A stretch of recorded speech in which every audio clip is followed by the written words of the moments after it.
नमस्कार। आज की साहित्य की क्लास में जो अपना प्रश्न चल रहा है, छायावादी युग के प्रमुख साहित्यकार व उनके साहित्यिक रचनाएं। तो इसमें आपने पहला पढ़ा था जयशंकर प्रसाद पढ़ लिया था। अब आप पढ़ेंगे कवि सुमित्रानंदन पंत। तो प्रश्न रिपीट करता हूँ। छायावादी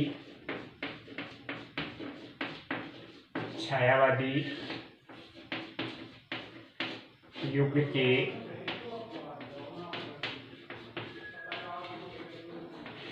प्रमुख साहित्यकार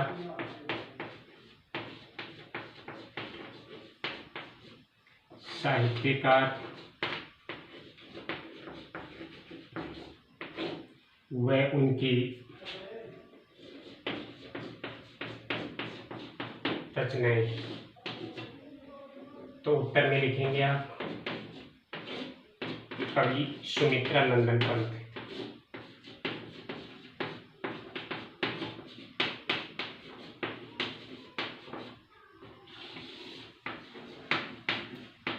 कवि सुमित्रानंदन पंत जी के बारे में पढ़ेंगे।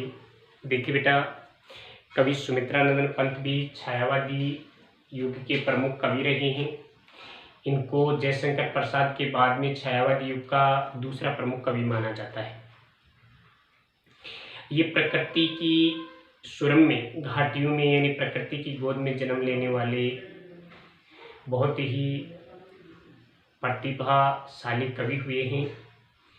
इनका जन्म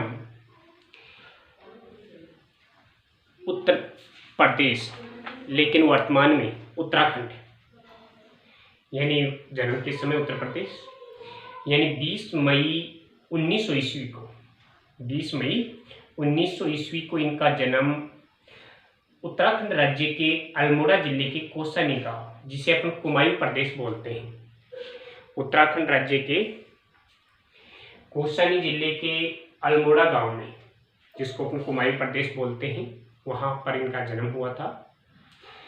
और इनका मूल नाम था गोसाई दत्त। सुमित्रानंदन पंत का मूल नाम था गोसाई दत्त, लेकिन इनका उपनाम जो है, इनको सूर्य कुमार भी कहा जाता है, या सूर्य कुमार ने प्रकृति का सुकुमार कवि कहा जाता है। सूर्य कुमार तो सूर्यकांत त्रिपाठी निराला जी को कहा जाता है, इनको तो प्रकृति का सुकुमार कवि कहा जाता है। क्योंकि इनकी रचनाओं में प्रकृति की सुंदरता का, या यूं कहें कि प्रकृति का सौंदर्य समन्वय किया गया है, या प्रकृति की सुंदरता का वर्णन किया गया है। देखिए बेटा, इनको एक उपनाम से जाना जाता है, रावणिया नुज। क्या नाम से जाना जाता है? इनको जाना जाता है रावणार्यनुज। इनको रावण प्लस अरि, देखिए क्या है, रावण प्लस अरि प्लस अनुज, रावणार्यनुज, यानी कि रावण के शत्रु का छोटा भाई। अब रावण के शत्रु का छोटा भाई कौन है? रावण का शत्रु राम, राम का छोटा भाई लक्ष्मण, यानी लक्ष्मण की मां का नाम था सुमित्रा। तो सुमित्रा का नंदन, नंदिनी पुत्र, यानी इसको लक्ष्मण के नाम से भी जाना जाता है। सुमित्रानंदन पंत को लक्ष्मण नाम से यानी रावणार्यनुज या सुमित्रानंदन पंत भी कहते हैं। इनके द्वारा रचित जो साहित्यिक रचनाएं हैं, उन रचनाओं को 4 भागों में बांटा गया है। छायावादी की रचनाएं, इनकी काव्य में प्रगति का या प्रगतिवाद का भी समन्वय किया गया है, तो प्रगतिवादी रचनाएं। और इन्होंने छायावादी युग में अरविंद दर्शन को आधार मानकर के काव्य रचना की थी, तो अरविंद दर्शन से प्रभावित रचनाएं और नव मानवतावादी रचनाएं, यानी इनको नव मानवतावादी रचनाओं के नाम से भी जाना। इनकी जो रचनाएं हैं वो नए युग से प्रभावित होने वाली रचनाओं के नाम से भी जाना जाता है, तो उनको नव मानवतावादी रचनाओं के नाम से संबोधित किया गया है। तो आप लिखिए, सबसे पहले तो इनका जन्म लिख लीजिए, 20 मई 1900 ईस्वी, और इनकी मृत्यु लिख लीजिए 28 दिसंबर 1977, 28 दिसंबर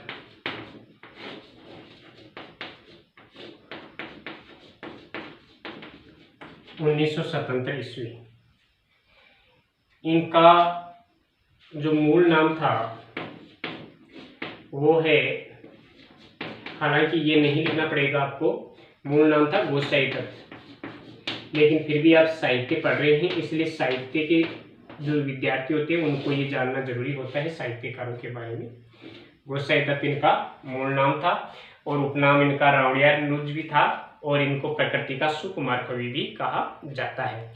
तो इनकी रचनाओं में लिखिए, प्रमुख रचनाएं हैं, प्रमुख रचनाएं जो हैं वो हैं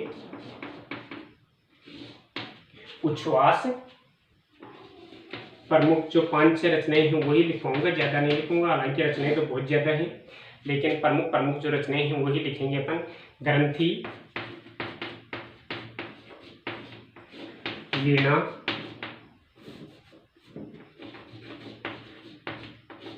पल्लव,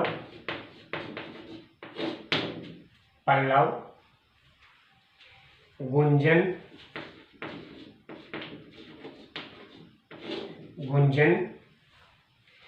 युगांत,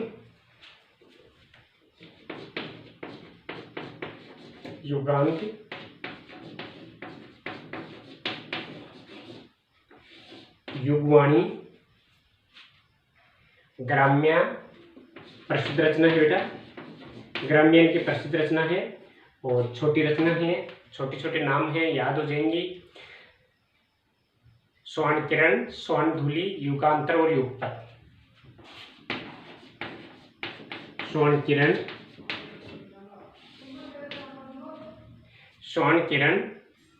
स्वर्ण धूलि,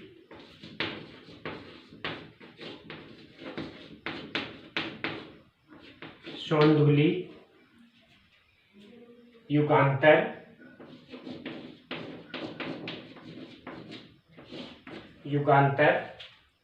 चिदंबरा,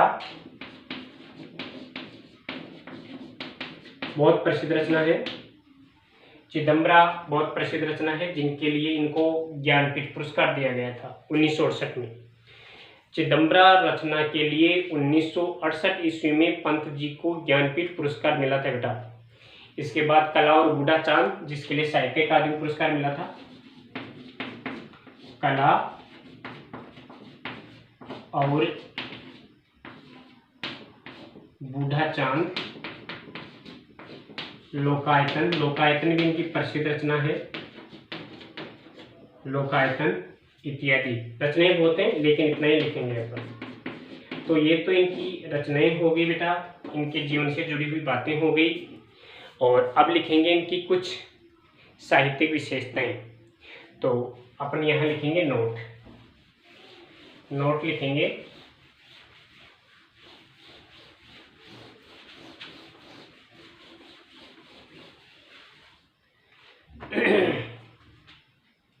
यहाँ आप लिखें नोट। ये प्रकृति की सुकुमार कवि कहे जाते हैं, या इनको सबसे पहले अपन ये लिख लें कि इन्हें 1968 ईस्वी में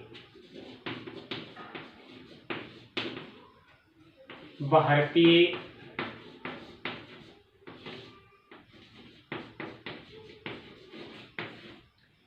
ज्ञानपीठ पुरस्कार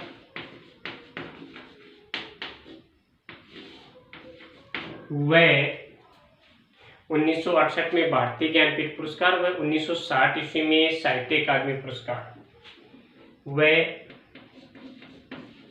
1960 ईस्वी में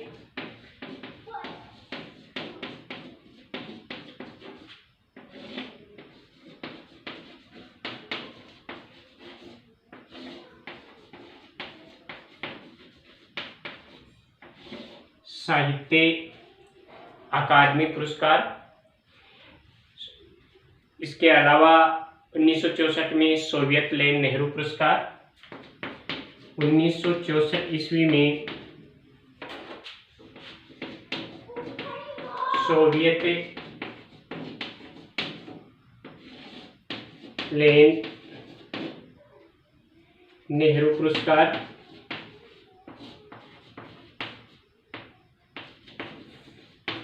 पुरस्कार, सोवियत लैंड नेहरू पुरस्कार व पद्म भूषण पुरस्कार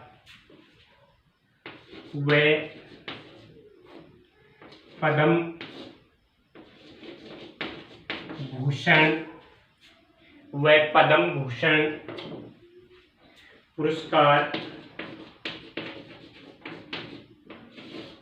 से सम्मानित किया गया था।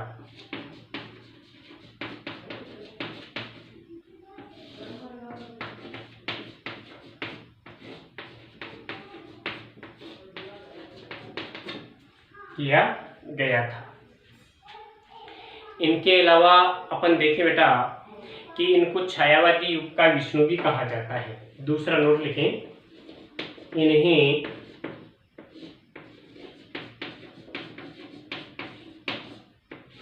छायावादी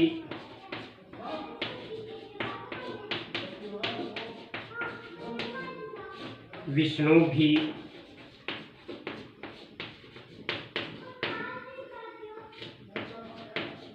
कहा जाता है। क्या कहा जाता है?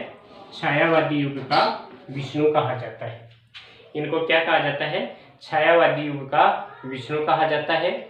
और इनकी रचनाओं में प्रकृति का सुकोमल वर्णन होने के कारण इनको प्रकृति का सुकुमार कवि भी कहा जाता है। इनकी रचनाओं में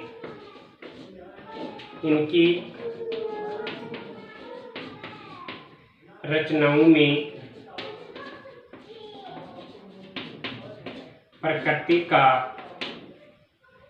सुकोमल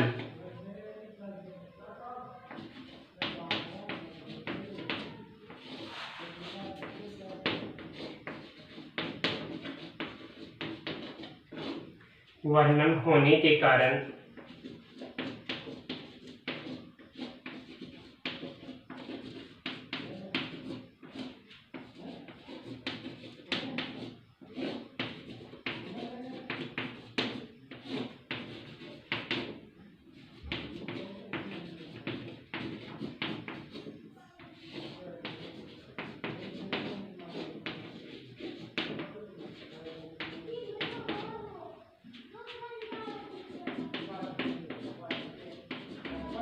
प्रकृति का सुकुमार कवि भी कहा जाता है। इनके अलावा अपन लिखें कि इनकी रचनाओं में रोला छंद का सर्वाधिक प्रयोग हुआ है। लास्ट लिख लीजिए, इसके बाद में दूसरा कवि पढ़ेंगे अपन।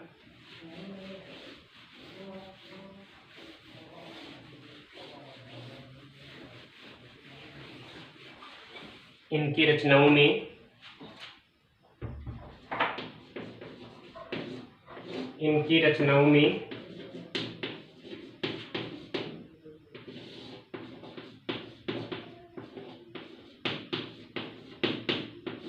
रोला छंद। क्या होता है रोला छंद? सोरठा का सेम, यानी जिसकी विषम चरणों में यानी पहले और तीसरे चरण में तो 11-11 मात्राएं और दूसरे व चौथे चरण में 13-13 मात्राएं। रोला छंद का सर्वाधिक प्रयोग हुआ है।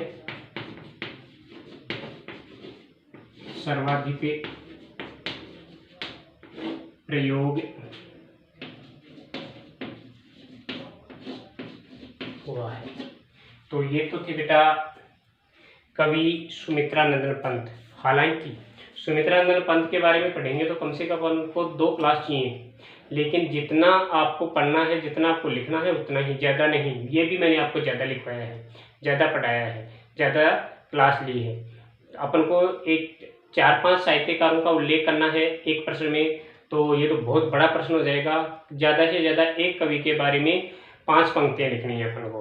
5 पंक्तियों में अपन 2 पेज कर देंगे अपन, 5 कवियों का उल्लेख करेंगे तो अब आप दूसरा कवि लिखिए, कवि सूर्यकांत त्रिपाठी निराला।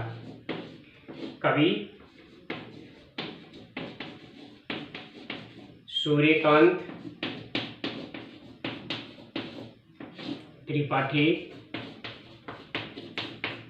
निराला तो उनका उपनाम था। देखिए नाम इनका जो निराला है वो बहुत ही सोच समझ कर रखा गया है। यूं कहें कि अगर साहित्य में सबसे फक्कड़ कवि के रूप में जाने जाते हैं तो निराला जी ही जाने जाते हैं। इनके पास कुछ भी नहीं था।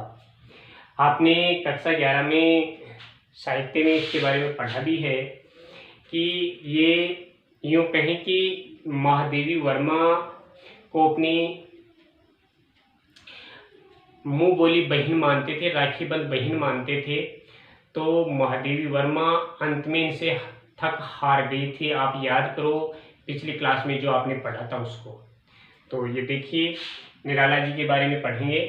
तो देखिए बेटा निराला जो थे यूँ कहें कि अपने समय के, कहा भी जाता है कि साहित्य में कबीर जैसा अक्खड़ और निराला जी जैसा फक्कड़ साहित्यकार नहीं मिलता है। तो निराला जी छायावादी युग के प्रमुख कवि रहे हैं और इनको साहित्य में छायावादी युग का महेश कहा जाता है। क्या कहा जाता है? महेश के नाम से जाना जाता है। इनका जन्म पश्चिम बंगाल राज्य के महिषादल गांव में हुआ था, जिसको महिषादल मर्दनी भी कहा जाता है। लेकिन इनका पैतृक गांव उत्तर प्रदेश राज्य का उन्नाव जिला था। पैतृक गांव क्या था? उत्तर प्रदेश राज्य का उन्नाव जिला। तो ये अंतिम समय में तो यहाँ आ गए थे अपनी जन्मभूमि में, पैतृक गांव में, लेकिन अपनी कर्मभूमि इनकी महिषादल मर्दनी ही थी।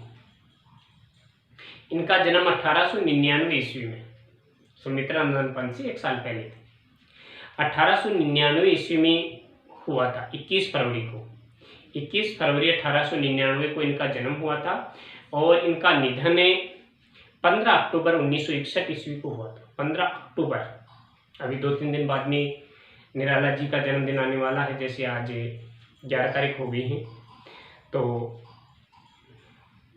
15 अक्टूबर को इनका जन्म हुआ था।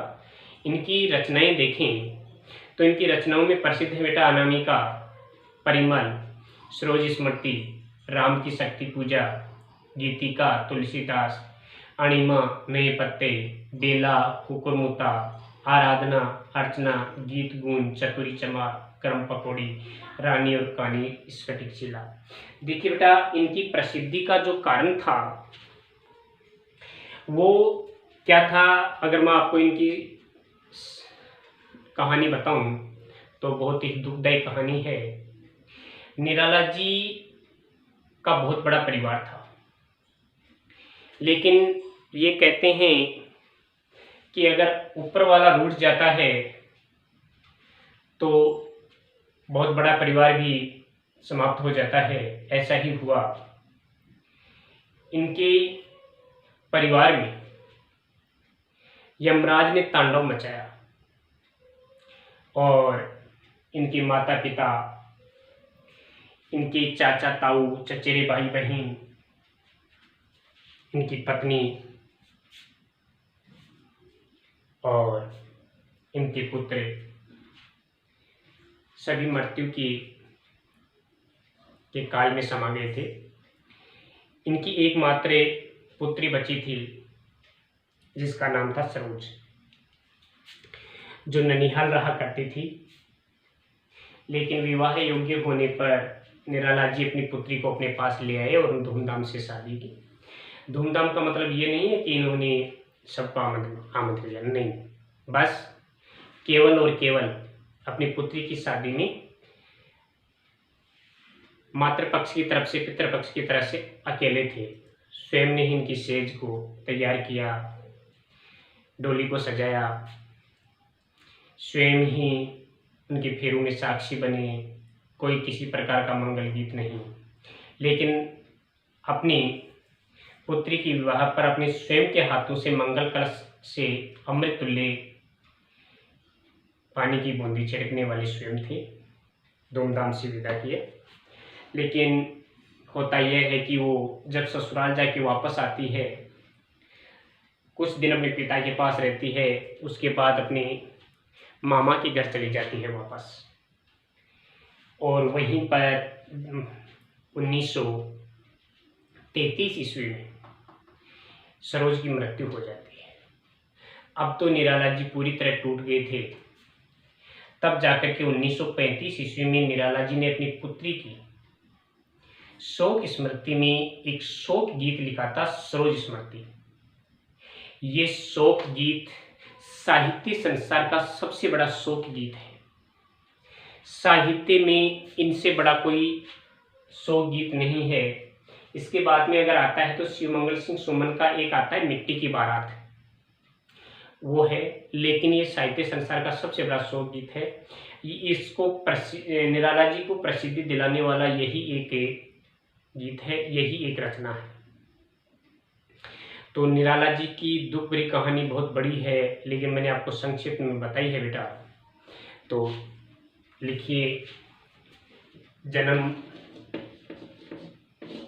21 फरवरी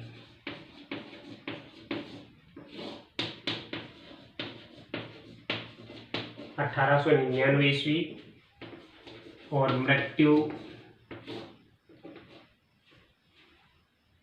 15 अक्टूबर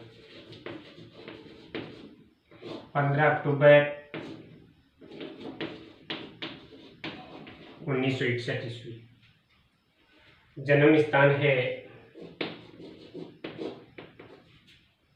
स्थान पश्चिम बंगाल का महिषादल गांव।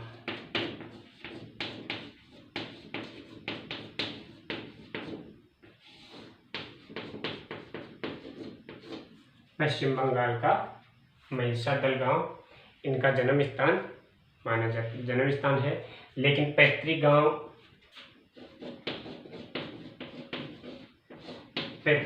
है उत्तर प्रदेश का उन्नाव जिला।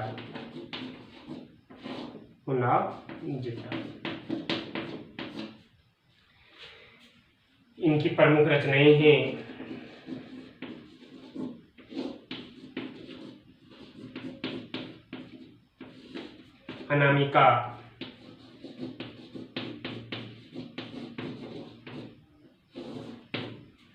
अनामिका, परिमल,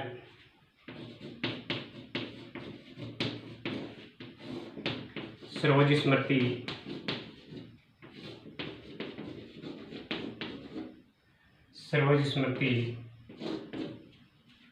अनामिका, परिमल, सरोज स्मृति, राम की शक्ति पूजा। बेटा राम की शक्ति पूजा भी ये तो आपके सिलेबस में ही है। राम की शक्ति पूजा इनकी प्रसिद्धि का बहुत बड़ा आधार रही है। गीतिका तुलसीदास, नए पत्ते, गीतिका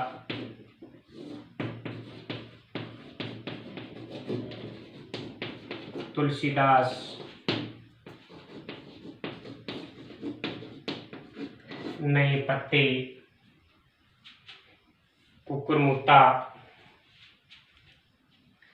इत्यादि इनकी प्रमुख रचनाएं रही हैं।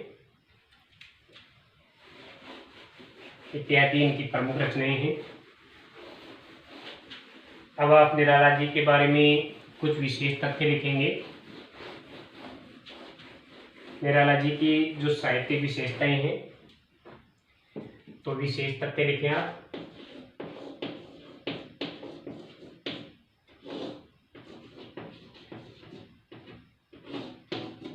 विशेष तथ्य यहाँ देखेंगे अपन कि निराला जी छायावादी युग के रुद्र कहे जाते हैं। निराला जी को छायावादी युग का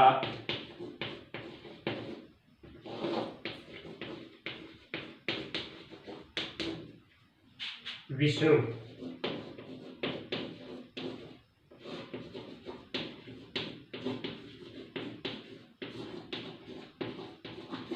कहा जाता है। निराला जी को छायावादी युग का विष्णु कहा जाता है और इनको साहित्य जगत में महाप्राण के नाम से भी पुकारा जाता है। दूसरा तथ्य देखो, इनको साहित्य जगत में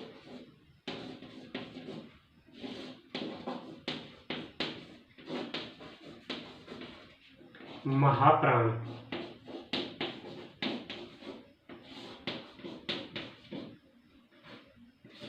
नाम से भी पुकारा जाता है।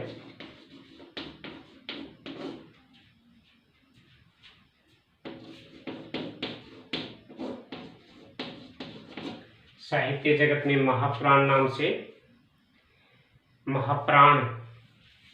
नाम से पुकारा जाता है।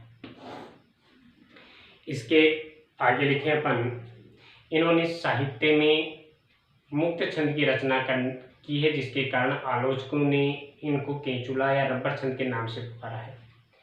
इन्होंने साहित्य में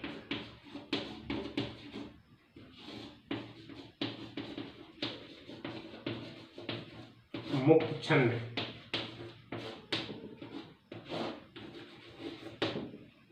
की रचना की है,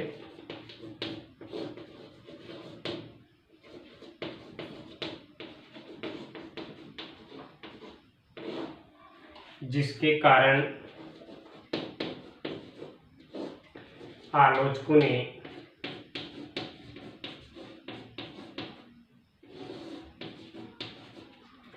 केंचुला और एक रबर छंद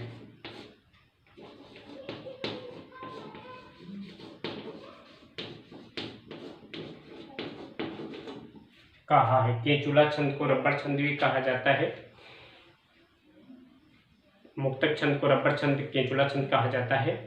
इनके द्वारा मतवाला एवं समन्वय नामक 2 पत्रों का संपादन किया गया। इनके द्वारा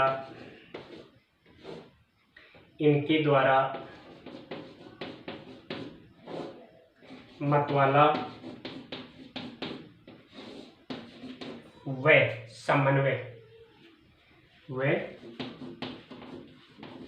समन्वय नामक पत्रों का संपादन कार्य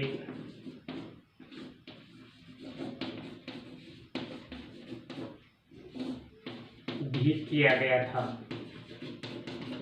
इन्होंने मतवाला मंडल की स्थापना की। इन्होंने मतवाला मंडल की